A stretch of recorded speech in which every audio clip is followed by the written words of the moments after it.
If I told you the Baltimore Police Department was one of the most corrupt in the country, would you believe me?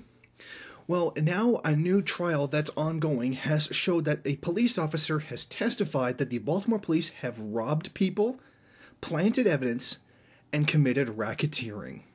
According to the Baltimore Sun, it started when a 19-year-old woman from New Jersey overdosed in 2011, and authorities began tracing the origin of the drugs. It led them to a Baltimore drug crew and the discovery that a Baltimore police officer was involved. By the time they had finished investigating, 8 members of the elite gun trace task force had been charged with crimes ranging from racketeering to robbery. Now, some of the information that has come out as a result of this investigation is absolutely astounding. A drug dealer was robbed for $6,500 during a traffic stop. So they stopped him, confiscated his drugs, took his cash. Then they went to his house, broke into a safe, and stole another $100,000. Now, I don't particularly feel sorry for the drug dealer, but this is not the way police are supposed to be behaving. I mean, they get massively high wages for a reason, and second to none union protection. Now, the supervisor of the unit was caught, and they testified that he told officers to carry a toy gun on them at all times, just in case things got out of control.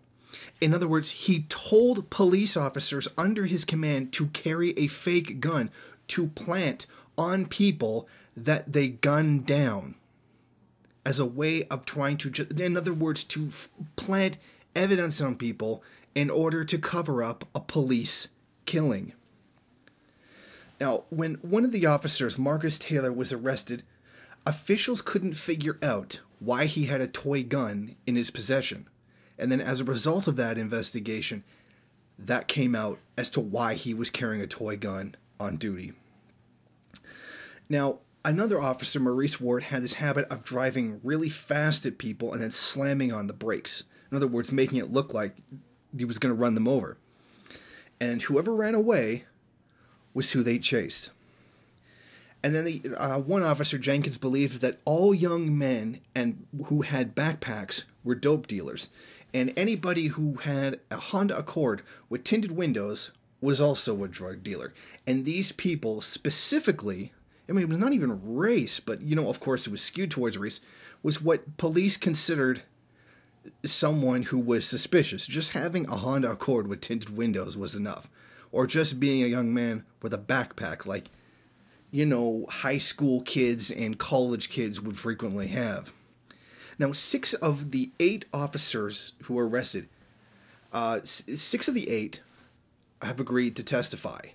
However, one of them was mysteriously shot in the head with his own weapon the day before he was set to testify, and the investigation into that has been, relatively swept under the rug, and, we haven't really heard anything about it. But this just goes to show you how bad the Baltimore police are, and I don't think that for any reason we should really believe that this is an isolated incident. This is something that occurs in police departments all across the country. In fact, I would think that this is what police services routinely do. This is not just one department, but this is a symbol of a corrupt system. Now, this is quite far from the whatever a particular police station's motto or police service's motto is. This is defending and serving the public. I mean, this is so far outside of that. It's basically... It's just unfathomable to me that it was actually this bad, and that these officers would actually step up and testify. I assume this is for them to get a lighter sentence, but I mean, it's important that this gets out there so that people do see exactly how corrupt not just the Baltimore police, but the police are in general. Thank you for watching. If you like this program, then please head over to my Patreon page and set up a monthly donation. It's your donations that keep this program running. Also, if you would like, please rate, comment, subscribe, and share in various social media.